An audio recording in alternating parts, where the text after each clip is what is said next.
Hello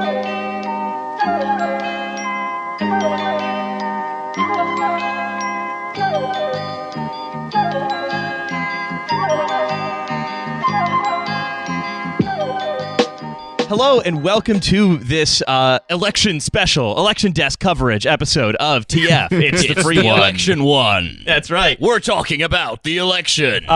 And if you... They sucked. If you could say there has been any one winner of the spate of local and by-elections up and down the country... Would it be the Conservative Party? No, I think it's Lawrence Fox and Richard Tice who have used this election to become better friends, and now they're opening a business together. The pie and nonce is real. They made it real. We lathed it. Yeah. What is it that you normally do before opening a business with someone? I forget. Well, what they did is they have announced that they'll be opening a pub in central London serving, quote, only British food and requiring no masks, which will be the home of free speech and right-wing comedy. Yes, that's right. Oh, yeah. Just fucking gravy. That's all you can have. A mug of gravy. Yeah, just hook yourself up to the gravy teat. No, what they're going to do is they're going to have they're going to align, because it's a spite-based pub, and they're going to align with a spite-based brewery that makes gravy-flavored IPAs. It's like proper British IPA for proper Brits. Yeah. Oh! Strictly served room temperature.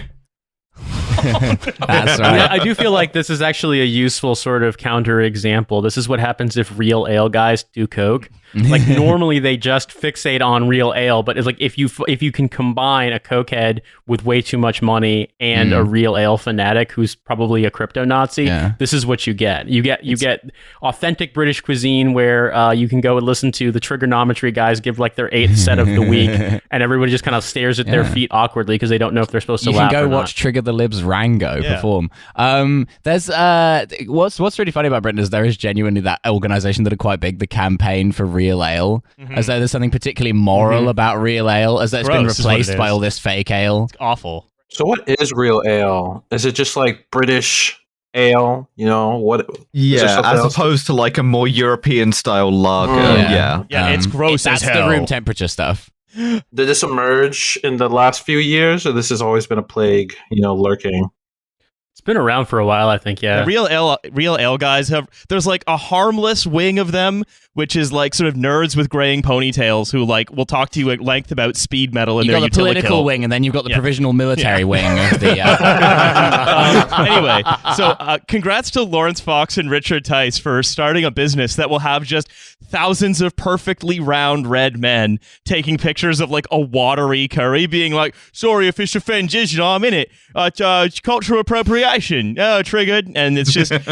Yeah, you just get a giant plate of bacon that you can just bury your face in. I'm excited to... So I'm excited to go to the inn at the sign of the cry laugh emoji. I'm now just hooked up on until real ale is served in every pub in the United Kingdom, a phone box will explode every 12 hours. So if you didn't already catch it, it is Riley, Nate, Milo, and Alice, and we are joined, very excited to be rejoined once again, collecting their, as a team, I believe, collecting their third-time chit and fourth-time chits as individuals.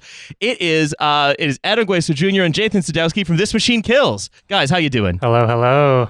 Doing great. Happy to be here again. This is really good. Welcome to the Trashfuture Plus Lounge. Yeah, I'm still waiting on that membership card and all the perks that come with it.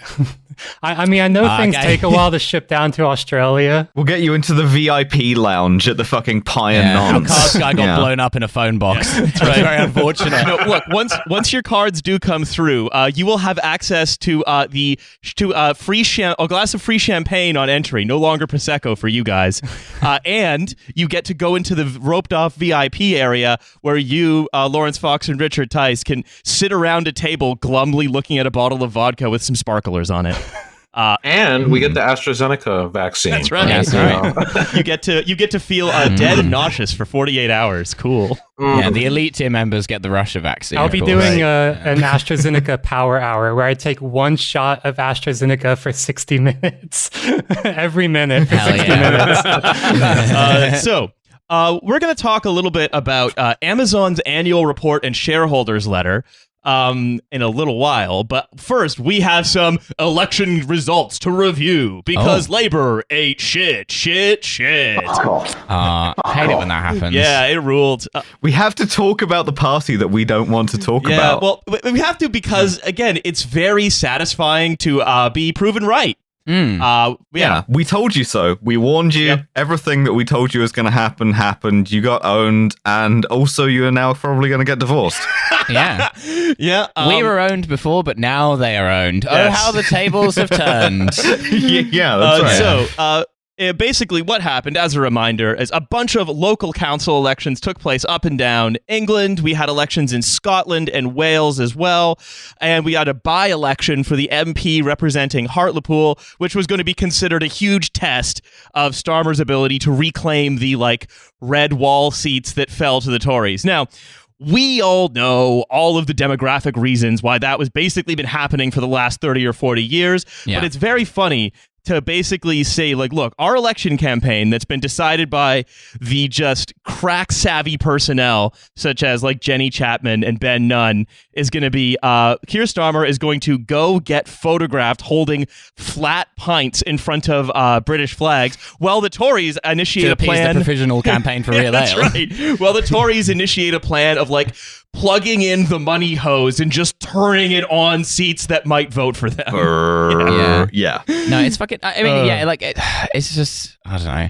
I think that there's two things going on here, which are the reason why Labour are losing in seats like this is ultimately a product of forces that have been going on for so long. You can't blame it all on Starmer in the same way that you couldn't blame it all on Corbyn when Corbyn was losing seats. However, their complete failure to acknowledge what any of these reasons might be and attempt to address any of them and be no, now that the adults are in charge, we're just going to show up and say Tony Blair shit and everyone's going to vote for us again. It's no, you idiot! One thing that I point out too, though, is that there are places where you have what you might call Corbyn-style policies that these councils have held on or gained Labour seats. Similarly, you have obvious demographic trends at work in southern England, where councils that have never had Labour councillors are electing Labour because people are being forced out of London because of prices. And so it's weird to me how there's this dual sort of, we call it triple even, unwillingness to acknowledge what's happening, unwillingness to acknowledge what's happening in these ex-industrial northern towns where the only way young people can get jobs that don't suck is to leave, unwillingness to acknowledge that actually Labour is growing in some places where it wasn't before because of demographics, and also unwillingness to acknowledge that in places like Preston or Greater Manchester or in Wales, where they've actually campaigned on, we'll do stuff to improve your life, here's what we do and here's how we can improve it, they've done well. Instead, it always comes back to, no, you have to stick your dick in the flag and wear a flat cap and hold a pint in front of people and say, we're going to destroy the hard left, sing God Save the Queen. And they think that's going to work. And even the people in Hartlepool are just what the fuck are you talking about? The only way to win elections is by getting the people who voted for you in the 1970s to vote for you again. No, new voters don't count. Their votes are thrown out. They don't count. We don't want them. No, the only votes that count are people that used to vote for you in the 1970s and now are dyed-in-the-wool conservatives. Those are the only constituency that matters. New Labour does not mean new voters. No, that's right. I think It doesn't. people gotta get that in their head. I think it's worth pointing out, right, before I go into sort of Toynbee and stuff, that, Nate, as you point out, Labour did not eat shit in Preston or in Salford, where their local councils have a history of delivering things that are delivering things, you might say, that are at least a little bit more bottom up than how the Tories are doing right now in places like the Tees Valley, where they won a Turkmenistan percentage of the vote. Yeah, or Wales for that matter, where Mark Drakeford, who had been endorsed by Corbyn, increased his majority by 10,000 votes. But I want to talk the comparison, I think, is between Tees Valley and Preston, which are both different ways to ameliorate austerity, right? And now that we're going to have a gold statue of Ben Houchin that turns to face the sun in Tees Valley. But part of the reason why is that he's very Westminster connected, and he's hooked up the money hose to Tees Valley. And what he does is he gives out these indulgences, sort of free bus travel or whatever, which is great, which you should have, but it's not given as something like a right. It's not something that was created created democratically, you might say, like in Preston. And what worries me about that is that if you beat people down with austerity for 10 years and then you can basically give back 5% of what you've taken away from them, those cuts, and you can give it back not as something that they fought for and built for themselves, but as a privilege or a boon that you grant as their feudal lord, and then you can take it away just as easily. Whereas in councils that work on like the Preston model, which is where there is a lot of like local co-op ownership, where we worry about the ownership of things and the services that they provide, it's much harder for a government to be like, no, you don't get that anymore. You don't get the privilege that we give you. So it is both. It is what's happening is there appears to be a bottom up and a top down version of moving beyond austerity, and it seems like Labour wants to. Like good Labour councils understand that, like Salford and Preston, whereas even Greater Manchester with under Andy Burnham, but let's not suck him off too much. But it seems like the National Party, the Parliamentary Labour Party, the UK wide one, is basically constituted to never understand that, because the problem is always like that Ash Sarkar is tweeting, or that like. There are some Momentum members who forgot to cancel their memberships or whatever. Yeah, once again, the hard left. We have basic and all this nest of vipers. Instead of seeing what's happening, both in terms of like political reactions to moving beyond austerity or just demographic changes that are giving them Tunbridge Wells, which is unthinkable. They are just basically because they are a nest of rats and vipers. They all just know how to backstab one another, and so that's why there are like rumors of affairs leaking and like Angela Rayner being fired, and then it being briefed that actually she's not being fired, she's being promoted, and getting rid of Lisa Nandy for disloyalty, while Keir Starmer says he's going to change the thing that needs changing, and that's the change he's going to make. In Keir Starmer's Labour Party, being fired kind of is a promotion. Yeah, that's right. Like, you're going to end up with a better job than the one you've got. Almost certainly. I was saying this to Nate the other day. It's like, what's really funny about the people who can't move beyond, like, Blairism and the politics of Blairism is that they refuse to do any of the shit that Blair did that worked. Like, they refuse to have, like, an Alistair Campbell guy yelling at everyone and making sure they don't do stupid shit. Like, they have none of the, like, the thing about Blair was they were a bunch of people who were evil and smart, and they did things in an evil and smart way, and that's why they won. And these guys are just like, no, we're going to be like evil and stupid. You say that, but Mandelson's back, and it's very battery baby. What he did is, haven't we missed him? Haven't we missed Lord Mandelson at a time when we could have been exploiting Tory sleaze? We got Peter Mandelson back. The guy who not only is photographed with Epstein, but literally called Epstein in jail to try to get him to give him a personal favor. I got dead serious. Yes. Hey, I'm trying to test the tensile strength of this hyoid bone. Can you check this out, please? But I'll put this out too, that yesterday Mandelson was going on the radio and TV saying that he was like, well, our failure comes down to two C's, COVID and Corbyn. It's like, Corbyn hasn't been the leader for 13 months. Like, the fuck are you talking about? But once again, like, it's just... I think another thing to bear in mind is that much like at this point, Blair might as well be a billionaire, but like, when you have this much money and dumb people surrounding you, you have no real relationship with reality. So this is the kind of stuff you say that, you get people like between Polly Toynbee or... All of these guys are so memorable is the thing, which is what you want. Yeah.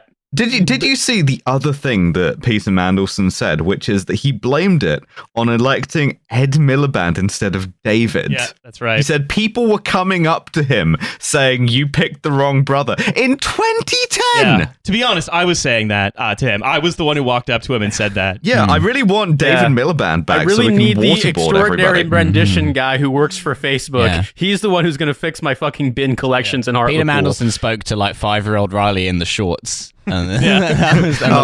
Remember when bin men could waterboard? Yeah. Speaking of, remember when the bin men were in the CIA? It was better then. So they collect your bins, they pour a load of water on your face. It was good then. So just as part of this sort of examination of what you might call the tragedy of Blairism and the farce of Starmerism, we actually will, in this week's bonus episode, be reading The Dignity of Labor by John Cruddas, which is like blurred by Starmer as like his offering to working people to understand like the just sheer emptiness and nostalgia at because it is an aesthetic project, right? All of the like you said, like the Blair people, like some of them at least, maybe not Mandelson, but like Campbell, were like competent at doing things, just the things they were doing were bad. But in this case, we have only the image and feel of professionalism as interpreted by lobby journalists who are like pawned life, essentially.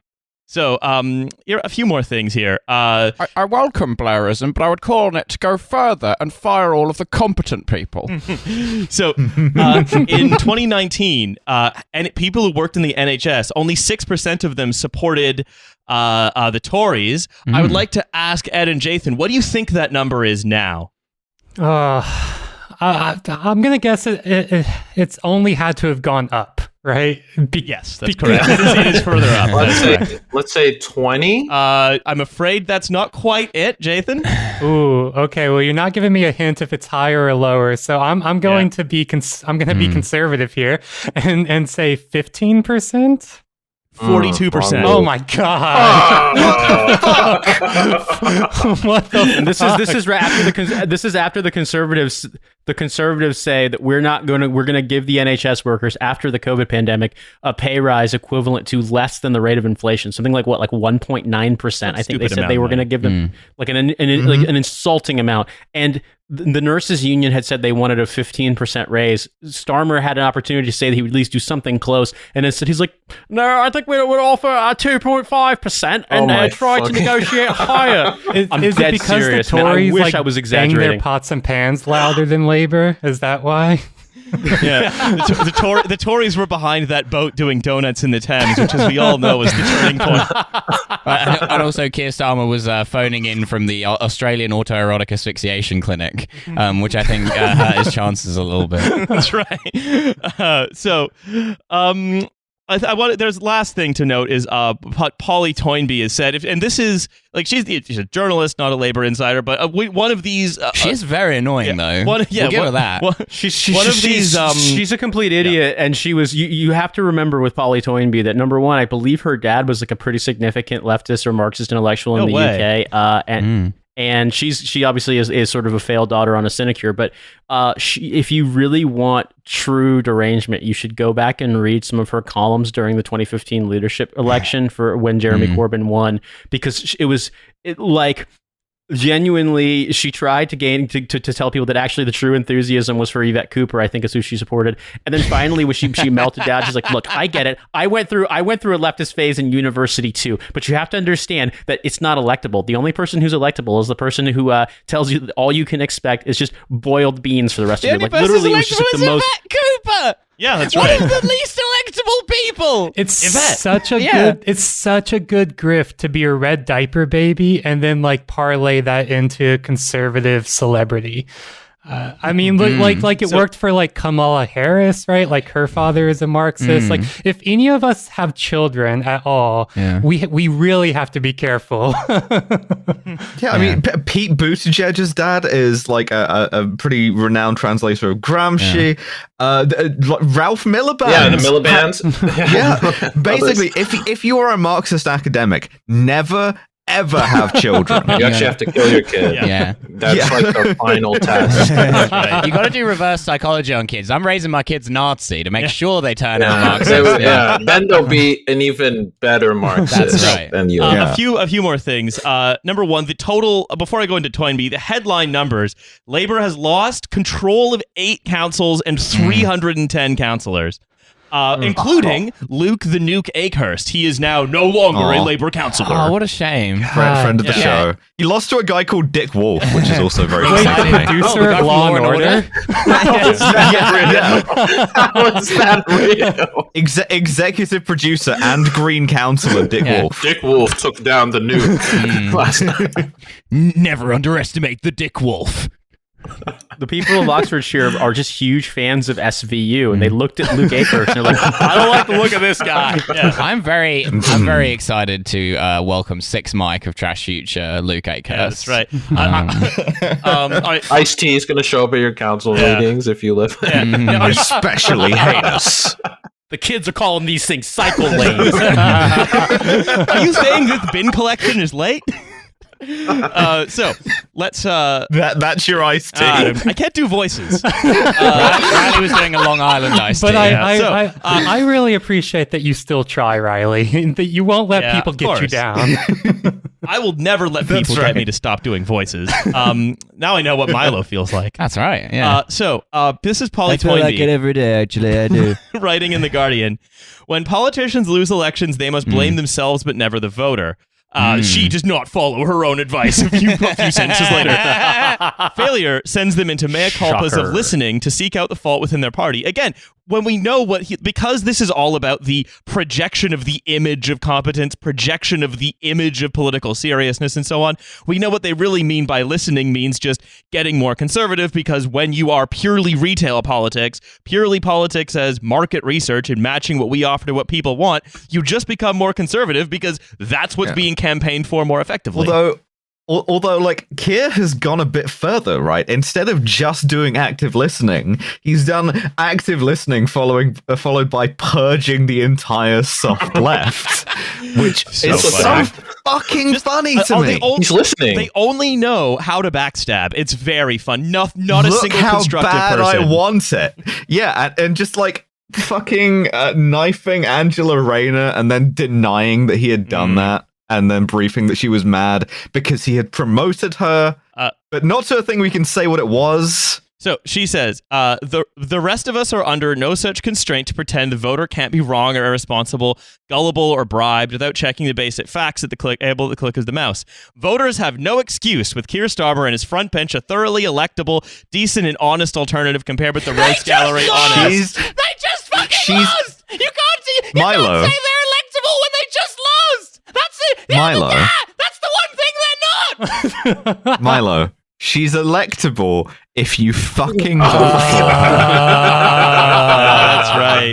Devin somewhere is tearing their shirt right now. What do you think? What do you think? Like, electable is basically just makes me feel good about myself as a columnist. It's someone I would have a dinner party with. Yeah. That's basically what all these columnists mean. And the veil, it is unpierced by events. No, it doesn't change. It never changes. Like, some people are electable and some people are unelectable, and that's completely untethered from elections. Yeah. Much like the line is untethered from the economy. Yep. Similarly, electability nothing to do with elections. Well, for a while, electability here, they were more explicit about the like, would you grab a drink with them, and then they just realized that's a little weird. We don't want to keep hammering that home, so we'll just say electable. It's the same exact thing. You know, would you let your kid be watched by this politician? Okay, then you should go out and vote for them. Would you go out for a Bovril with Keir Starmer? Would you go down to Pie Nonce for a Bovril and an eel pie with Keir Starmer? I would. He's electable. Yeah. Yeah, a nice, get a nice gravy ale. Yeah. I bumped into Keir Starmer. We were watching Constantine Kissing do a set about pronouns.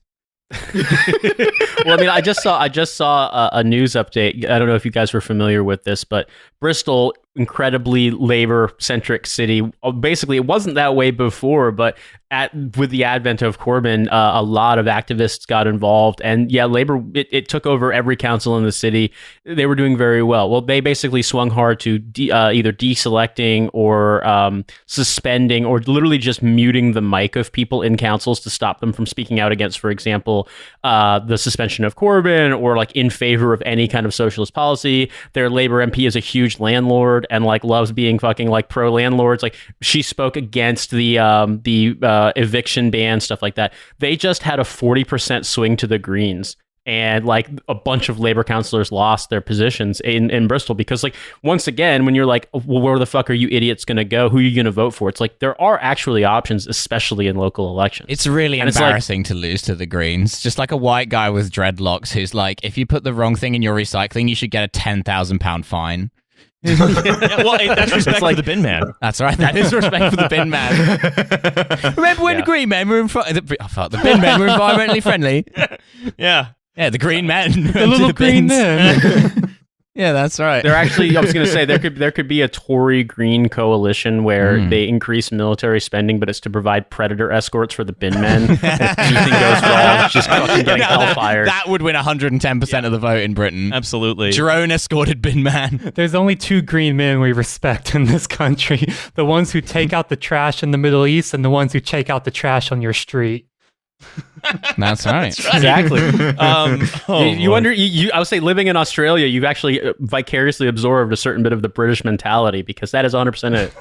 Mm-hmm. So, I mean, one thing I think bears mentioning after this as well, like aside from just the massive mishandling of the whole sort of strategy by Labour generally, is that there is an emerging trend here as well, which is like the places that are flipping from sort of Tory to Labour, Worthing, Tunbridge Wells. I mean, Tunbridge Wells is the big one, right? Private Eye used to have this running joke where they would have like letters from fictional Tories that would be written that were always addressed, disgusted of Tunbridge Wells. Like this was the Mary Whitehouse homeland. And the fact that it's gone Labour is actually seismic, and I think no one's quite appreciating that much. That's driven by demographics. But those demographics are, like, I hate to say it, like, those are sort of educated, relatively more middle class, probably property owning now demographics. So, like, Labour, if it wants to still be the party of a working class, which, again, I know it doesn't, but if there is to be some kind of, like, next opportunity for a takeover, that is something it's going to have to reckon with, right? Like, these are relatively like well off, more middle class, more educated, possibly property owners who are now voting for them. And you need to make the only way forward, presumably, is to allow those demographics to keep voting for you while making sure that you emphasize like the localism in the old sort of post-industrial working class towns of like, well, Preston mainly, Salford's, sort of so close to Manchester, who can say? But that kind, there is going to need to be a coalition that is built between those two camps of voters. But then again, fuck the Labour Party. They're probably never going to go back to caring about that kind of thing. So they can do one. Yeah, we're all Greens now, I guess. Yeah, why not? Oh, no. That's it. Nope. Oh, Sorry, no, Milo. Sorry, no. Milo. Sorry, it's dreads for you. It's dreads for you. Put on the Birkenstock sandals. Welcome to Crystal's future. This is your new podcast about healing yourself. I'd vote for the Greens if Ice-T told me to. That's right. Getting the Ice-T endorsement is really all that it would take to switch us to the Green Party. Green tea. Yeah, that's true. Oh, thank you. Yeah. So let's fuck you. Let's move off. Let's move off British politics for a while. But if you do want more British politics chat about the emerging promise or lack thereof of Starmerism, that is the bonus episode this week. I look forward to Milo trading in his new convertible for a new electric bicycle. Oh, yeah. Oh, man, there's nothing more cucked than an electric bicycle. No, you're going to get a regular folding bike. bicycle. Just get a normal folding bike. bicycle. Oh, yeah, no, folding bikes are pretty cucked, actually. Yeah. No, you're gonna get a recumbent bike that you're gonna come in onto the studio. Yeah. I love getting destroyed by a truck 5 meters from my house. Yeah, I regret to announce that Milo has been killed after his penny farthing careened into a DPD van. It's a warrior's death. Yeah, and also you're gonna get rid of all your shoes. You're gonna wear a lot of hemp necklaces. Yeah, I'm with gonna wear crystals. beans. Yeah, it's gonna be great. I'm gonna be a beans guy. Recumbent bicycles for when all you can do is lay down and take it. That's right. Yeah, absolutely. So let's talk about some dreams are dying out there. Another sort of car company or car adjacent company, Lyft, the ride hailing service in the US, has sold off its self-driving division with the quote, Lyft is set up to win the transition to autonomous driving through a hybrid network of human drivers and AVs, advanced marketplace tech, and leading fleet management capabilities. So in so doing, we have gotten rid of our full self-driving research division because we have realized that it is a massive white elephant and doesn't work. I mean, I love to win the transition more than anyone, but it seems like all of these people are just kind of like Lyft and even Tesla were like car companies, but the stalking horse was self-driving cars. That was going to be the main thing. That's what the valuation, as inflated as it was based on, was that they were going to invent the self-driving car. And now it seems like we've just gone this is now flipped over, and all of these companies are going, it turns out we can't make a self-driving car that doesn't immediately kill you by driving you into a DPD van. Immediately runs over the recumbent bicycle guy. Yeah. And so now we're gonna quietly ditch that, and we're gonna go back to whatever our nominal sort of purpose was. I think that was like exactly also what Uber did. Uber, burned like almost $30 billion of investor capital, sold off like its AV unit. Basically, it paid another company to take over its AV unit. Like, here, just take the shit off of our books. After they spent like over $10 billion on autonomous vehicles. And for years, they're like, no, look, the reason why we can't make any money right now is because you have to pay the driver. We're going to get rid of the driver, obviously, in like 10 years. And now, fuck all that, of course. It puts us in a really weird position as Marxists of being the only people even like remotely concerned with the profitability of these companies. Like they have completely abandoned all business fundamentals. And I again and again just feel like an old crotchety like business school professors and being like, what about the fundamentals? Jason Warren Buffett Sadesky over here. The economy really does make me feel smarter every day because I'm just looking at stuff and I'm like, well, at least I'm not stupid enough to come up with that. But the thing is, they came up with the story, and the story made them billionaires. Yeah, it's incredible, isn't it? I also really loved that statement because it was like, this automatic vehicle thing, it's going fine and there's nothing to see here. However, we are canning it. We're going to win the transition by not a bunch doing of marketing doublespeak. And the thing is, right, I don't want to come across as like, driving for long periods of time sucks. It would be nice if there was some kind of an autonomous way to transport lots of people in maybe one sort of direction or another where they wouldn't have to pay attention to the wheel. I imagine it would need many different cars. You could just build like maybe a track or something for it. Be like a cage, you chain the people down in there. It goes down a central route. Maybe there are stops along the way. Something like this. Almost as though the whole full self-driving fantasy is basically just like the sort of the autonomous free individual is like a fantasy as an economic actor, right? There is no such thing as the free autonomous individual in a complex society of people. It just doesn't exist. Doesn't make sense. Doesn't make sense to reason that way. All this talk of trains. Calm down there, Pete Buttigieg. All right. That's right. Or buses. We don't want buses. We want a perpetual ride. Yeah, but that's just it, right? It's this idea that I am a free autonomous individual. I must therefore have a transport solution that is completely keyed to every last thing I could possibly need. And the fact is that's just not possible in a real city full of real people and like Milo on a recumbent bike cutting in and out of traffic. Like, it just doesn't work. And so like the solution to this is easy and something we discovered in the 19th century, which is like public transport, trains. Convertibles. That's right. Everyone should have a convertible. What you're getting at as well, Riley, is really interesting because it's kind of a chicken and egg question because the argument against trains is like, oh, well, that will require us to build a bunch of infrastructure, right? Like a bunch of heavy rail and light rail and like stuff that doesn't exist, especially in the US for a large part. And so it's like, oh, autonomous vehicles, we can just use all of this road vehicle infrastructure that's already in place and get around that problem. But the fact of the matter is that it's not only that like cities are complex in a social way, but also a lot of the infrastructure is too bad for autonomous vehicles to be able to like technically drive on. Like, even the fact that like a lot of all the potholes and even like the lane divider lines need to be repainted so that the cars can actually recognize that they're in a lane. And so like they want to get around this infrastructural problem with AVs, but that would require rehauling all of the infrastructure in the US anyways. So fuck it. Yeah, so fuck it.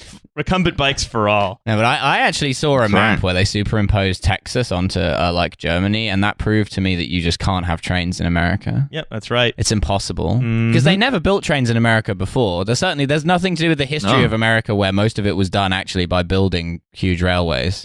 No, that never happened. Yeah, we just have no idea how to do this. You know what? It was all done with cars. It's like the Romans in concrete, Nobody knows how to do it anymore. It's that we're in the train dark ages. Also, partly, when it came time to build the trains, America didn't care about the people it was violently expropriating. But now America does slightly does slightly care about those people who it would theoretically have to violently expropriate, or not non-violently probably, because it would mostly be like guys getting eminent domained off of like a subsidized corn farm.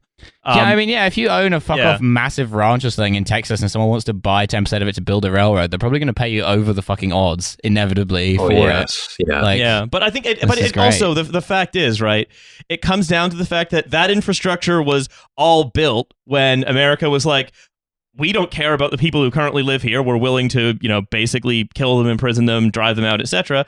And now a big overhaul of an infrastructure would require collective action and sacrifices being made by people who that America as a settler state is unwilling to ask to make sacrifices. Right. I think we have to convince people that we have to colonize rich people. If we can do that, then we can get the old fucking engine going again. That's right. Crawford Ranch is going to be turned into a rail yard. So they're the enemy. They're the enemy, and we just got to get rid of them.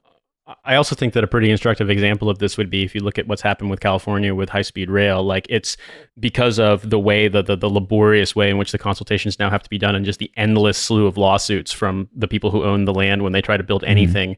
And then obviously the funding problems and just the bloat and the usual fucking skimming and all the shit that happens with, where basically we can't do stuff even with, they can't do stuff via the public sector, so they have to just dump money into the private sector to build everything.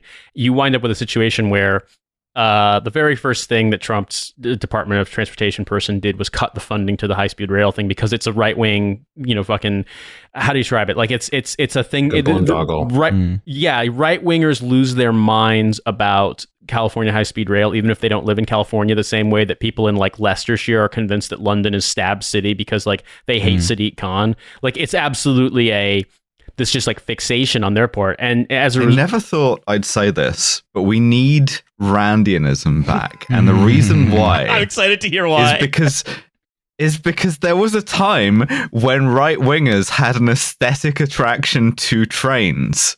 And now they're just like, no, fuck trains. No, we need to convince them that actually it's based to have trains. As I understand it, the air corridor between San Francisco and Los Angeles is like one of the busiest, if not the busiest in the world. And obviously this would be a huge thing if they could get it done. But like, it's, as it stands right now, they're hoping it would be done by like 2040. And the initial consultation started in 2008. And it's like, the Tories fucking suck, but they'll have built like HS 19 by the time that the first fucking train goes from San Francisco to LA, if it ever happens. We'll build the train after we destroy the ecosystem, and hopefully before the big one. Yeah. That's our timeline. So let's talk a little more about FSD, and then I want to go on to Amazon. The dream of FSD is also rapidly dying at Tesla, where basically they had some legal disclosures from Tesla basically had to clarify that Elon's tweets, shock horror, do not match the engineering reality of Tesla. Of 5 levels of full self-driving, Tesla is currently stuck at level 2, which is where if you put a sack of potatoes in the front, you can burn to death trapped in a car as a bet. Yeah, then you get roast potatoes. Yeah, that's cool. Right. How else do you want to make roast potatoes? I can't think of a simpler. I can't think of a cheaper way. But if I go to the store to buy potatoes and you want me to roast them, you want me to go to the store, put them in the car, drive home, take them out of the car, go into my house, and then put them laboriously one by one in the oven. But what I could do, I've made some process improvements. Is just be in the car, and I'll be killed, but then my family will have delicious roast potatoes. That's right. No, so effectively, right. Even though in January, Musk said to investors he was, quote, highly confident the car will be able to drive itself with reliability in excess of human this year. And by the way, if you go all the way back to our episode about Tesla with Quantian, full self-driving has been a year away for the last 5 or so years at Tesla. Yeah, which means it's going to happen really soon. It must be. You can't be. Come on. It's been a year away for so long. Yeah. Probably already happened. We just don't know about it. That's right. Yeah, that's right. They're so good we've not even noticed. Yeah, they have to project a human into the driver's seat. Yeah, your mom is actually you Tesla. Think you're driving the car? Yeah. No, you're not. My car is actually like the Flintstone phone. Like none of it does anything. I'm just having fun. Another dream as well died with Elon went on SNL and called Dogecoin a hustle, and now it seems that by naming it what it was always known to be, he has destroyed it. Which is very funny to me. Oh, no. I remember reading yesterday that one wallet owns $22 billion worth of Dogecoin. And when I read that, I was like, oh, this is good. This is not a bubble. This is actually this is the future. This is great. Yeah, that's right. But it's very funny to me, right, that everyone who was, and it's as happens with any of the cryptocurrency scams, or even some of the stuff like the pump and dumps, like Nokia or whatever, is that everyone involved knows it's a pump and dump and is very honest about that with one another. But as soon as it is like recognized as a hustle by someone like Musk, because the whole point is it is this projection of belief down by Musk onto a bunch of, like fundamentally weak-willed idiots who are just able to bask in that collective belief taken from him. We really do live in an increasingly feudal world, don't we? Oh yeah. Basically, they are to Elon Musk what all of those guys in the Middle Ages were to like Genghis Khan when they believed he was like the second coming of the Messiah and he was going to make Europe Christian again and defeat the Muslims. Yeah. That's basically what they think Elon Musk is, but actually, it's just a guy on a horse who's going to kill them all. Yeah, he's going to take us to Mars. Yeah, that's right. And we're going to somehow live there. Yeah. with the power of the joke coin. I fully believe that Elon Musk has it within his power to make sure that some people, possibly including him, die on Mars, and I'm willing to let him try it. Yeah. The thing about Dogecoin, I think that the interesting thing about it to me, and it's something we haven't talked about before, and I think probably won't talk about again. But just the simple fact that of the magic of it was that it's kind of a joke. It's known to be a scam, but if we all sort of collaborate together, we can make something hilarious happen, which is a joke cryptocurrency featuring a 8-year-old meme suddenly becomes worth actual money. I think it has a $90 billion valuation. Yeah. What it is the ideology machine kind of getting a paper jam and just printing out a bunch of weird streaky shit. And that's the weird thing.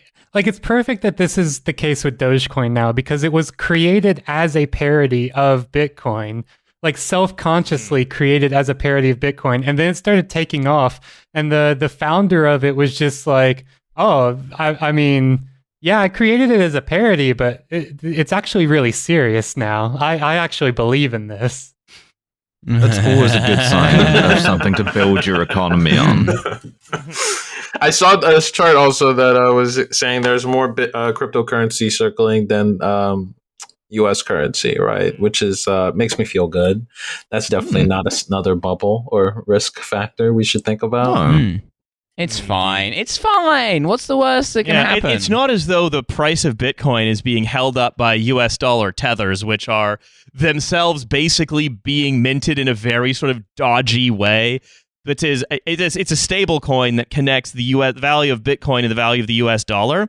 And there's this idea that each time a tether is minted, then a certain amount of other currency will be purchased to maintain that peg. But there are a lot. Let's just say there are a lot of reporting has been done on Tether that essentially it's kind of the same thing. There is actually quite a bit more that's just sort of increasing its value, and there's a feedback loop between the value of Tether and Bitcoin. So the fact is, right, all of these things that are that's what I mean when I say the ideology machine got a paper jam in it. And now we are just sort of, it's like the dancing plagues that would come over like towns in the Holy Roman Empire, right? It's just it is stuck. We left the ideology machine on maximum, and now it's starting to rattle around. Oh no, we have an autonomous ideology machine. It's self-driving. Especially with the Tether, it's like there's no evidence that they actually peg it 1-to-1, but they just say, they're like, no, it's 1-to-1. Yeah, it's one. Trust me, it's 1-to-1. It's 1-to-1. Don't worry. And that's like a significant driver for one of the major, speculative asset bubbles that we're gonna see pop. Within the decade, it'll be good. I feel comfortable about this. At least there are no systemic risks. Yeah, of course not. I mean, it's not like institutions are normalizing it or legitimizing it or incorporating it into their balance sheets. That would be a problem. Yeah. Wait, Grayscale who? Musk has essentially put a brick on the gas pedal of the ideology machine, dove out of the driver's side car, and is convincing everybody it's self-driving into a wall. That's right. And he's epic. And although I'll say this, so if SNL brings back the Californians or Celebrity Jeopardy, then they can have fucking Prince Andrew on. I don't care. I will watch it.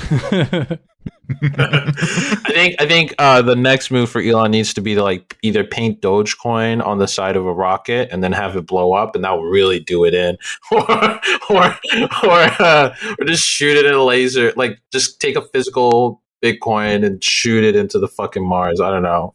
At his future resting spot where he'll crash. I think SNL should have Prince Andrew on. I think it'd be like a fun sketch where he goes to loads of places where it would be really useful to sweat, like a sauna, for example. He could do an Epstein bit. I think he could reference it, and they'd be like, "Oh, that was a little far." They'd say it's a little far, but like everyone like becomes a cult favorite on YouTube in 5 years. Yes, it's blind date, but all the people lined up for Prince Andrew are like people he met through Epstein on the other side of a wall describing themselves. But no, I honestly believe SNL worth watching if the Californians or Celebrity Jeopardy is on. 2 very funny running sketches. That's the main takeaway from that segment. But no, so that's a little bit on sort of full self-driving and the ideology machine. Let's talk about a little more ideology, a little more sort of consent manufacturing, but it's happening from Amazon right in front of our eyes. And now, Jathan, Ed, you and the two of you and I we spoke about this a little bit beforehand, but with the publication of Amazon's annual shareholders letter that accompanies its annual report, it's a good opportunity to get an insight into something that is now becoming difficult to comprehend because of its size, right? If you try to think of the number of all the stars that are in the galaxy, that is not easy to do. It is hard to think about things once they pass a certain threshold. And Amazon is very quickly coming to this threshold, especially as its growth has been accelerated about a decade's worth within the last year. Yeah. Go ahead, Ed. Go ahead.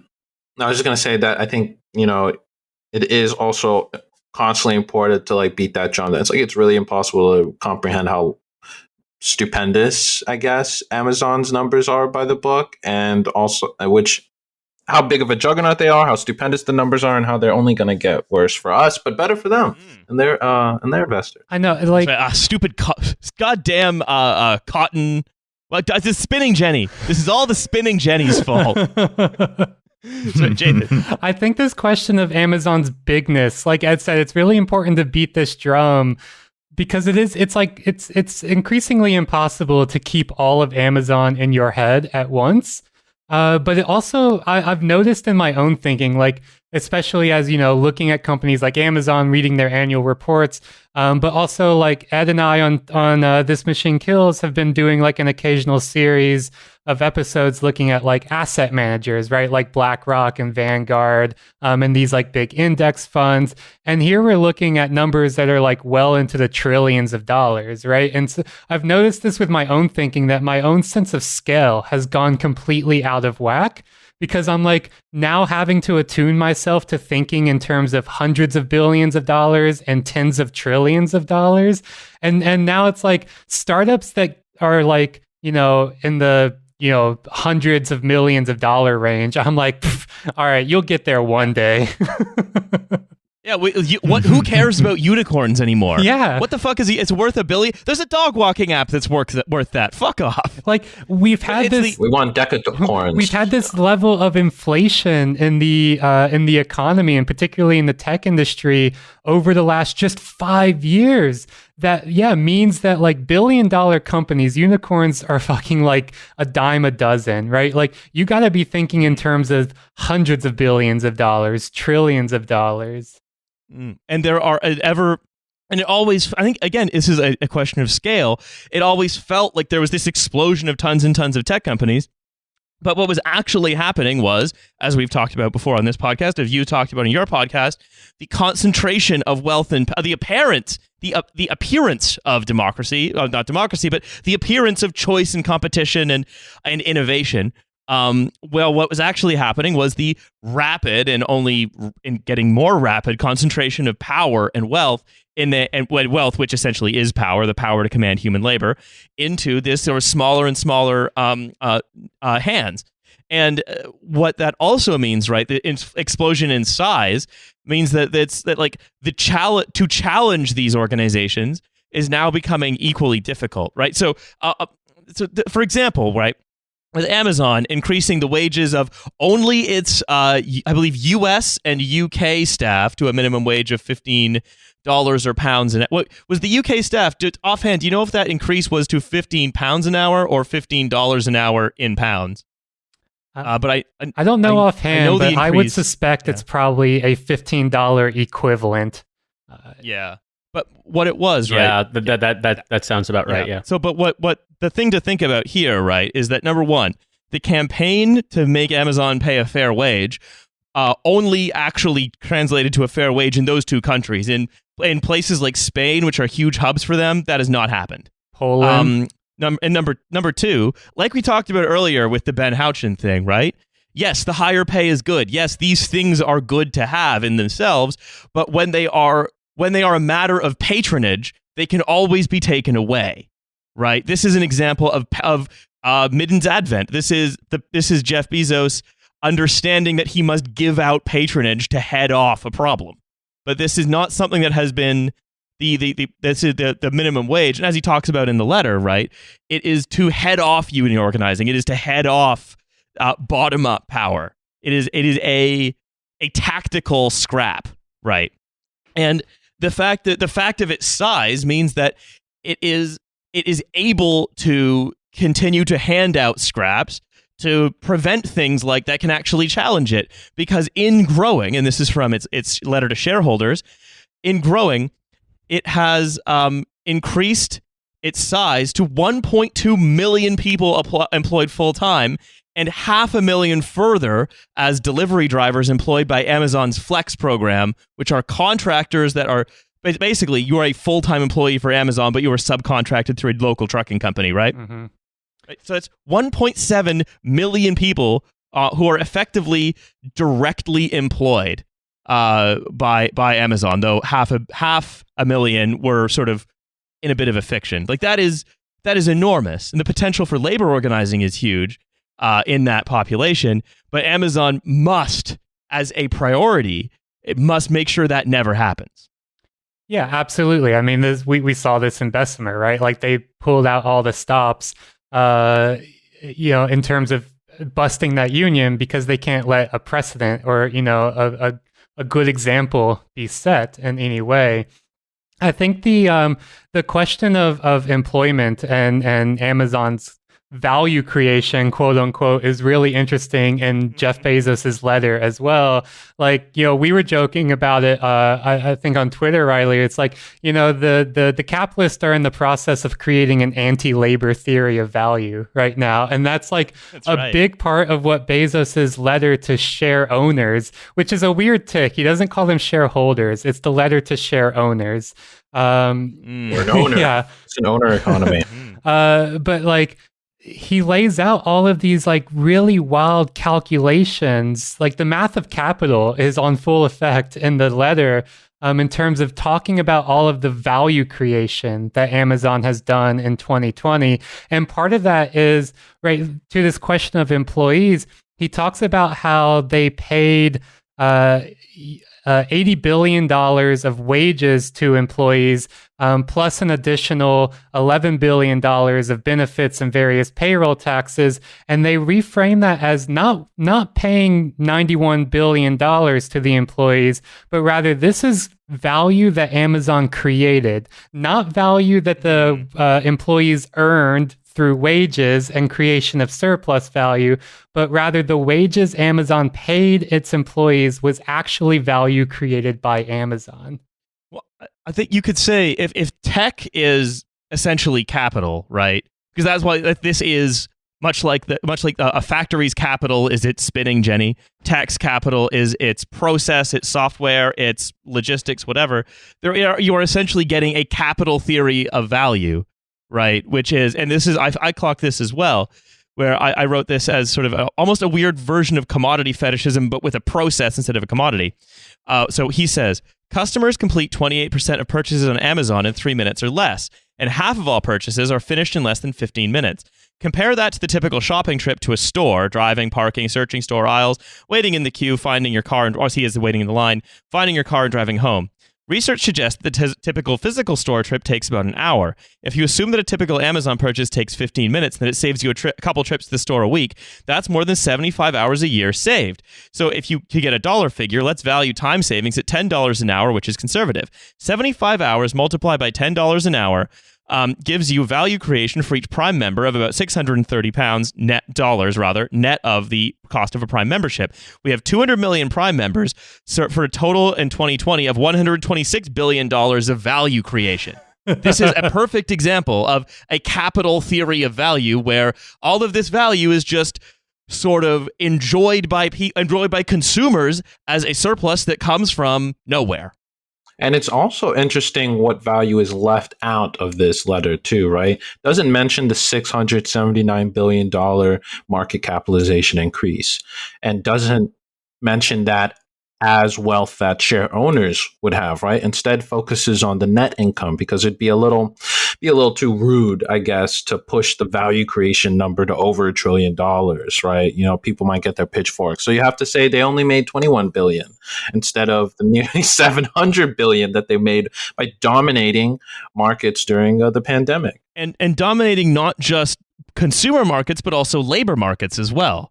Right. And if you want to talk about what Marx talks about commodity fetishism, what we talk about is the sort of elision of all of the processes and value that goes into the production of the commodity as the commodity itself. And what companies like Amazon and also Uber and DoorDash and all of these companies do is, instead of having a commodity that is fetishized, it is an invisible process that's fetishized. When you feel like, oh, we're so lucky to be living in this high-tech world where I can order Deliveroo or DoorDash at the touch of a button, that what's actually happened is the technologies for managing sort of getting, controlling, and disposing of human labor have become just so incredibly advanced. It's not that the food production and distribution technologies have become advanced. It is essentially that you are enjoying a way that capital has increased the surplus it can command from labor, and then has tricked you into thinking that that is a very slick new process. Right. That like Amazon has solved intractable logistical problems, not that Amazon has solved one problem, which is like how to bring slavery back, and then like gloss it over something else. Which is not a particularly difficult problem. Yes, also that too, right? They certainly weren't the first ones to do it, even within a corporate framework. You heard about these guys called the US government? That's right. Yeah, I mean, like Marx also talks about this distinction between absolute surplus value and relative surplus value, right? And so it's like, you know, relative surplus value is you make the worker more efficient, right? So they produce more value in the same amount of time spent working. And then absolute surplus value is you just make them work longer hours, right? And Amazon's like, why not both? Right? Like, we've perfected the process of maximal extraction of both absolute and relative surplus value. Well, and then capitalists just see that as like, oh, well, it's because Amazon's like more efficient, and they figure it out. Yeah, exactly. Yeah. It is almost as it is all, and that's what we talk when we talk about fetishism, is the sort of imputation of an almost religious or mystical quality to something. Right? It's easy to forget that in amongst all the coats, you know, Marx was a creature of his time. He was very interested in sort of this, in not in spiritual, in the idea of the literature of spiritualism or of Gothic horror and stuff. That's why he talks about capital as a vampire. Mm-hmm. And so, like, the idea that there is a kind of ideological magic spell that is cast over a commodity, or in this case, a process, is hardly a new one. It's a proud Marxist tradition, in fact, of saying that essentially some magic has happened here. No, that's exactly right. Like, it's all about. And this is the way that we relate to Amazon as consumers, right? It's all about alienating us from those processes, right? Making us think that we get our, next day or same day delivery from Amazon because of some magic of innovation rather than some magic of just grueling exploitation. I'm sure you're getting to this, but right, like Bezos talks about this near the end of the letter as well, where if I can quote from the letter, please, he says, quote, "And this value creation is not a zero-sum game. It is not just moving money from one pocket to another, drawing the box big around all of society, and you'll find that innovation is the root of all real value creation, and value created is best thought of as a metric for innovation." I mean, this is all about telling a story of how Amazon not only creates just like so much value for everything that it touches, and which is everything in society, but does so by being the most innovative, inventive company in the world. Like Bezos goes to great extent to call himself over and over, "I am an inventor. At the end of the day, I am nothing but an inventor." Yeah, and it's the same kind of illusion of he's trying to make you think he's someone tinkering around in a garage. Like trying to invent a whiz bang or new kinds of widgets or whatever. When in fact it is all about enclosure. I mean, we also look at, if you actually look in the report itself, Amazon's, like most of Amazon's growth from revenue, and I think we've said this before on the podcast, continues to come from Amazon Web Services, which is about the enclosure and privatization, or increased enclosure and increased privatization by one company of the internet. Mm-hmm. Right. And also creation of services that are then going to try to enclose physical life, right? Like cities or public spaces or devices that people have, and trying to create these with technologies that just network them into more surveillance systems. Because importantly, Amazon Web Services is not only just the heavy capital, right? Like Amazon, it's as a corporation is very heavy in the sense that it actually does own a lot of tangible assets like data servers and all the warehouses, right? I think it actually leases most of its warehouses, but it's heavy in that sense. But AWS is also, like Ed was getting at, a huge software service. That's what like Amazon Recognition, right? The facial recognition program was through AWS, right? Like, so increasingly it's both like enclosing the software and the hardware of the industry and everything that it touches. Like Ring. Yeah, like Ring. Ring, Sidewalk, all these things that are just invading and colonizing our personal lives, or whether or not you give consent to it or not.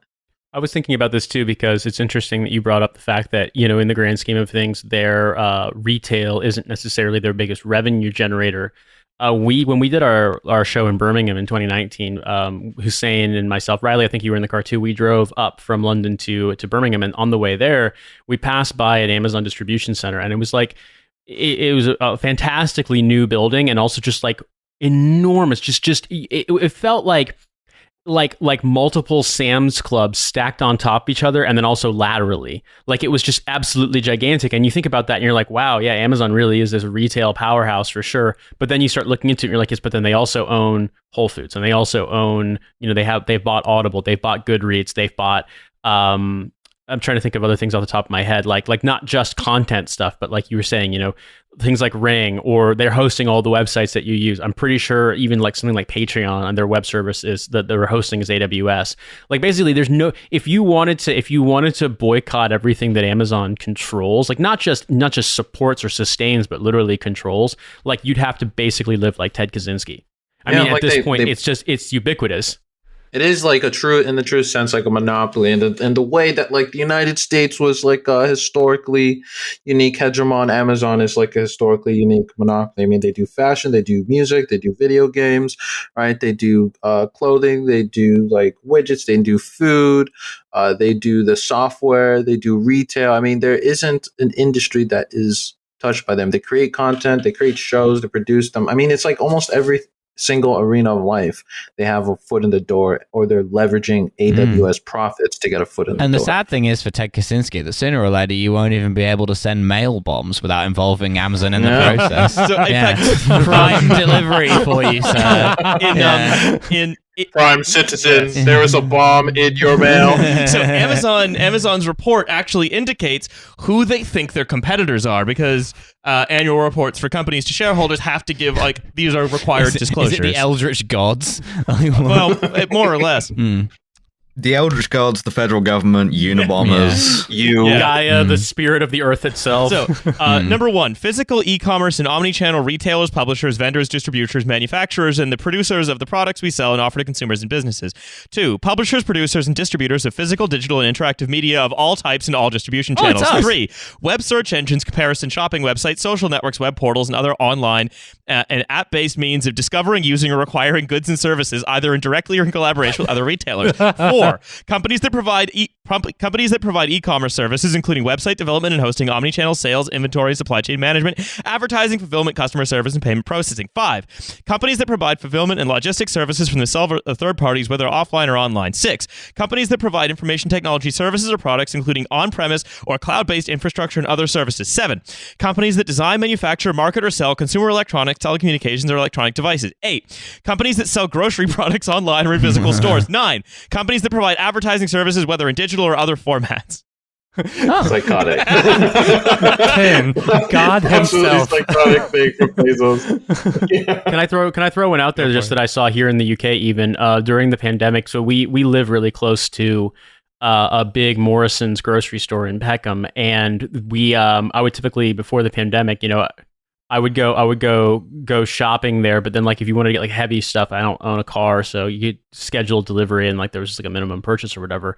Well, they ran out of delivery slots during the pandemic, and a lot of places did, like online grocery places in the UK did, but most of them sort of added to the workforce and added more slots that way. What Morrison seems to have done, from what I can tell, is that the only way you can get Morrison's delivery slots, aside from the small number that they haven't changed, is doing it through Amazon. So now when I go to the big Morrison's in Peckham, I'll notice like you'll just see all of the Amazon shoppers just start like hauling these what look like fucking dolly carts just full of people's different shopping, because rather than maybe they couldn't add the capacity, but the way that they managed to get more customers is to just have Amazon take it over. And it's like, that's an example of Amazon, not like a big, marquee sort of acquisition like when they bought Whole Foods, but rather they have just basically, they have supplanted those companies' own capacity for doing delivery, for example. And like, I can only imagine that's gonna, that if I'm noticing that as one anecdote, I can only imagine that anywhere where Amazon has a presence, that's also the case, and not just with groceries, with any other service. What I found really insane was when I found out that Google uses Amazon Web Services. Yeah. That to me was an absolute mindfuck. Well, it's that it is. I mean, even now there are sort of recent companies that have gone public, like Snowflake, which just exist as a way to connect sort of disparate holdings across G Cloud, Azure, AWS, and so on, as like data piping between these behemoths. Is that a subsidiary of trigonometry?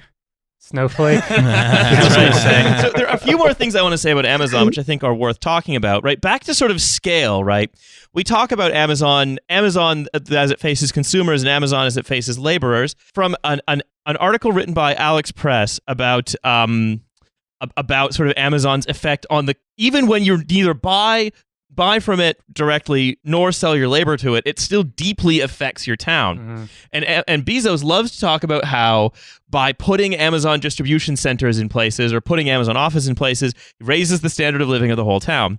However, Press, in reviewing this book about Amazon by Alec McGillis, writes the following. The company had, in a sense, segmented its workforce into classes and spread them across the map, but also it means that Amazon effectively gets to segment whatever country it's in into classes geographically. That there were the engineering and software developer towns, there were data center towns, and there were warehouse towns. So Amazon chose the Columbus area as its location for Amazon Web Services US East, and then picked 3 towns north of the city for its centers, Hilliard, Dublin, and New Albany. And these are the right sort of ex-urban communities to target, wealthy enough to support good schools for employees' kids, but also sufficiently insecure in their civic infrastructure and identified to be easy marks. The warehouses were in areas poorer than those sites.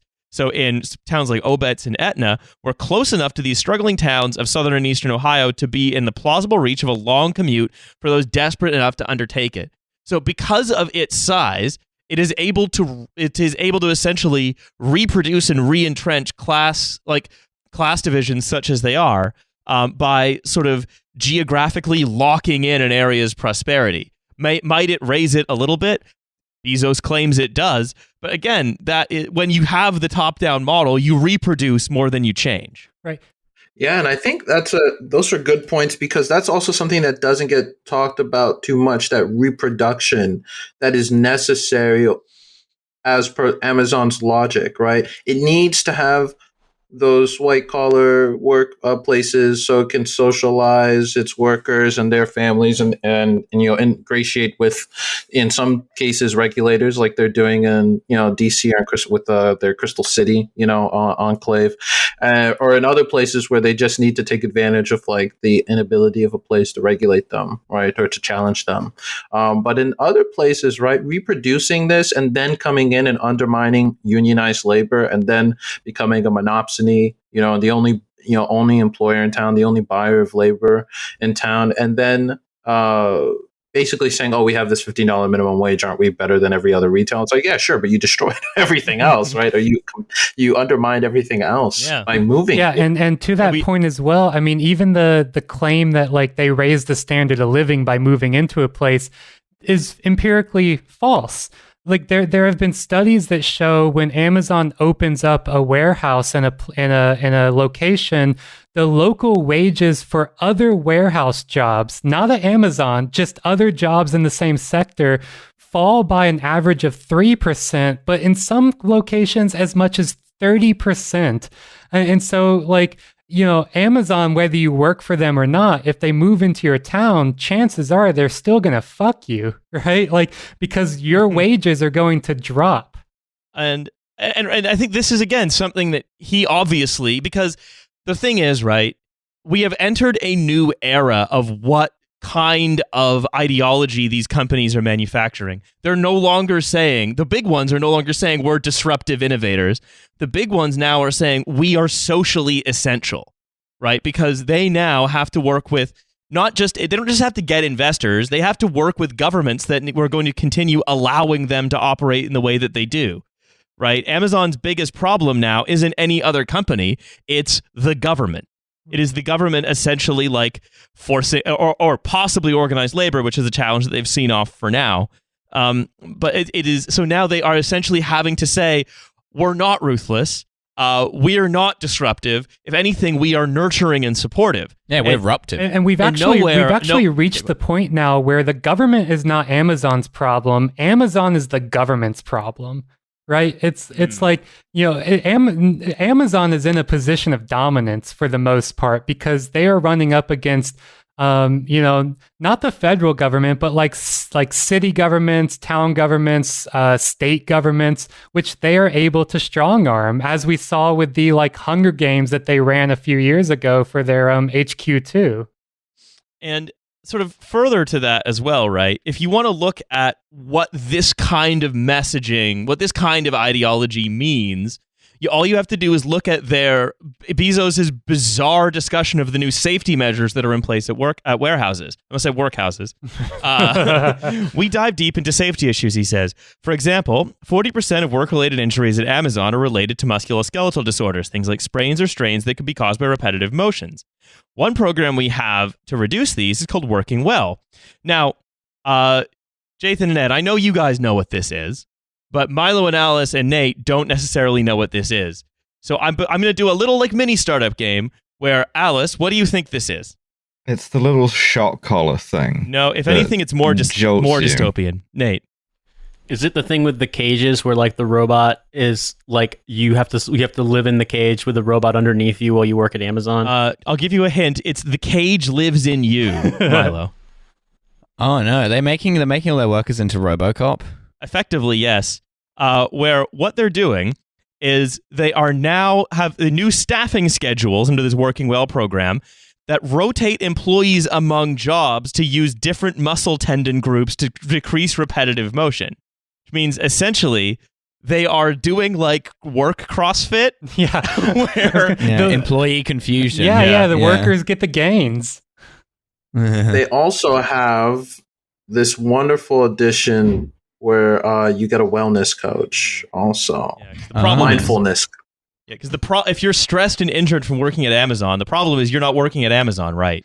That's right. You're going to achieve enlightenment while you're packing those boxes. You have to kill the worker rights, shell in your head before you can work at Amazon. I've heard Ed describe this as like you show up to work and Bezos tells you if it's leg day or shoulder day or like. What it actually is we were unable to fully replace labor with capital to fully automate all of the tasks of the warehouse. So what we have done is we have basically robotized the workers so that there are fewer wear and tear on them, essentially as capital. Yeah. It is so that all of your joints fail at once instead of one joint failing and then you can't work there anymore. They push you to the limit until your whole body collapses and then they just pull someone else rotation. And there's an interesting component here in which, Amazon has really good granular data on what will push people to leave and what sort of churn rate it can expect from certain types of work. I'm curious, but I don't think we'll ever know, but I'm curious, how they will use these calculations to maintain those same rates, because those rates are also key to preventing labor organizing, right?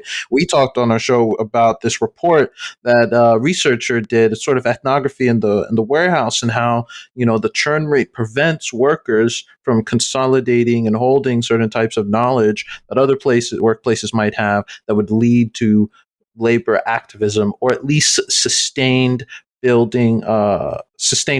momentum that builds up eventually into like a campaign that the company has to respond to. And in some Amazon workplaces that has emerged, and then they just shut them down, right?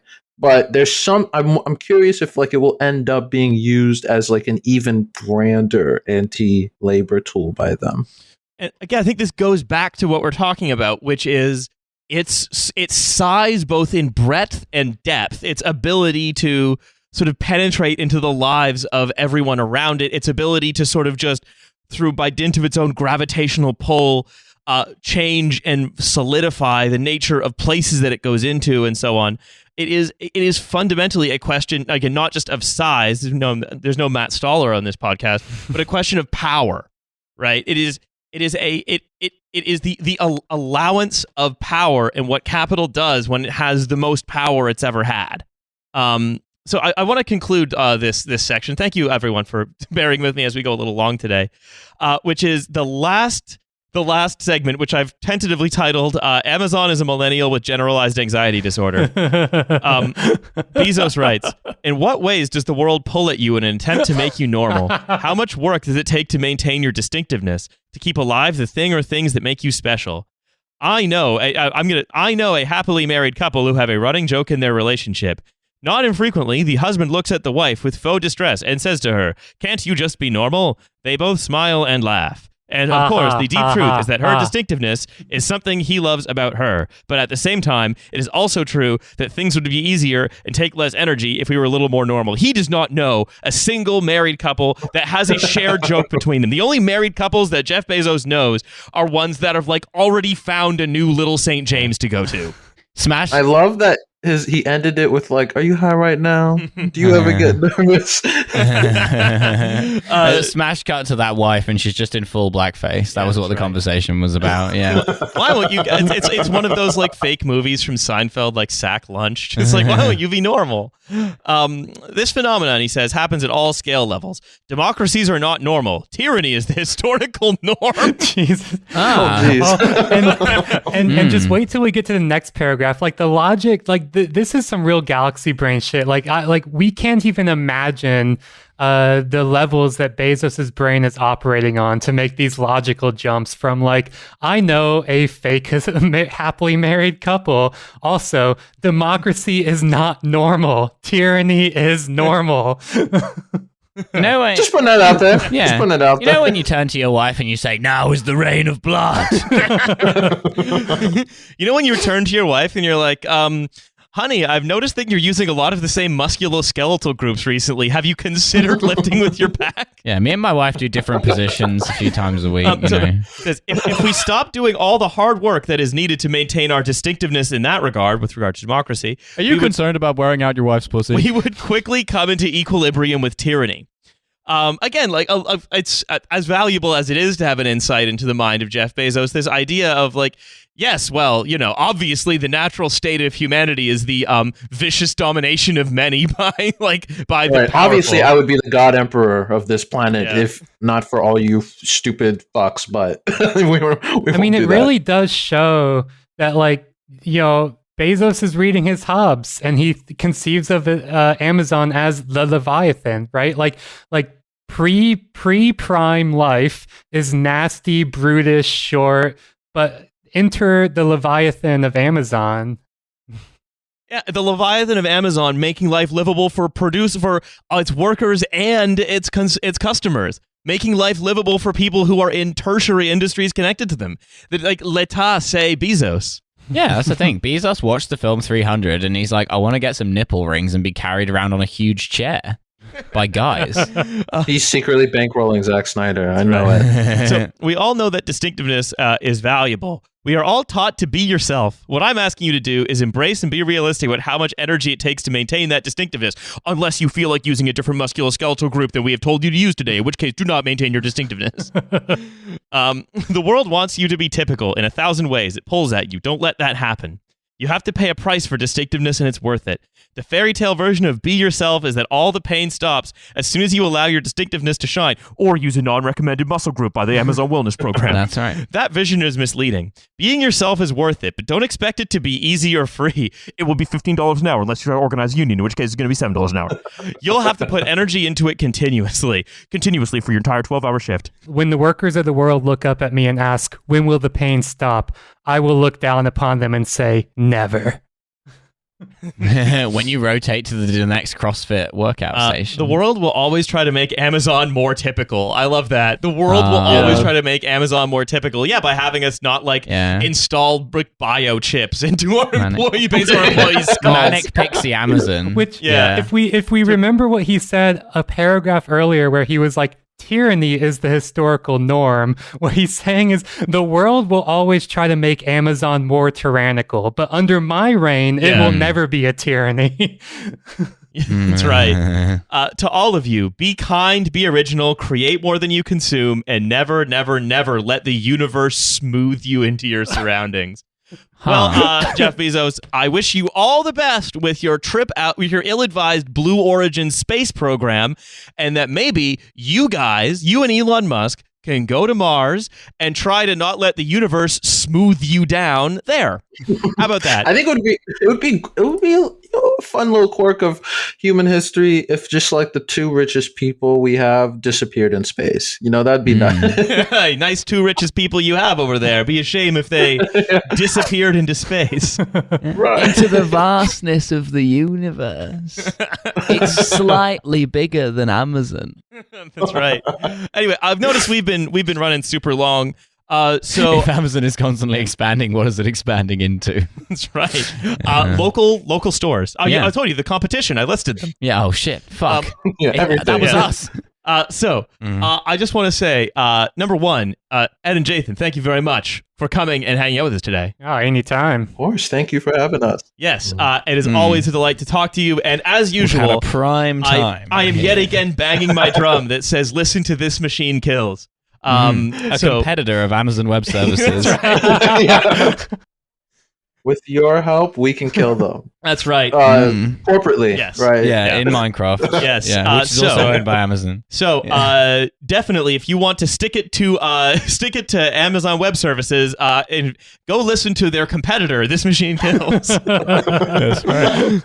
That's good. That's going to be our promo now.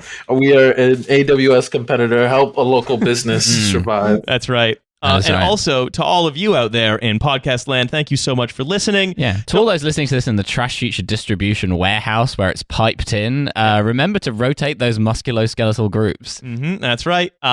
So thank you for listening. Don't forget, $5 a month, you get a second episode every week. It is pretty cool. The bonus one. The bonus. That's right. So do check that out. Yeah. Also, I have a show at the end of the month in London on the 30th of May. I'm doing a rerun of my 2019 Edinburgh show. And you might think, but hey, I live in the US or Australia or one of those countries. How can I come to a comedy event in London? It will be broadcast online. On Amazon Web Services. Yeah, it will be broadcast probably via Amazon Web Services. There will be a link in the description. So are you guys going to move on to your Twitch stream now?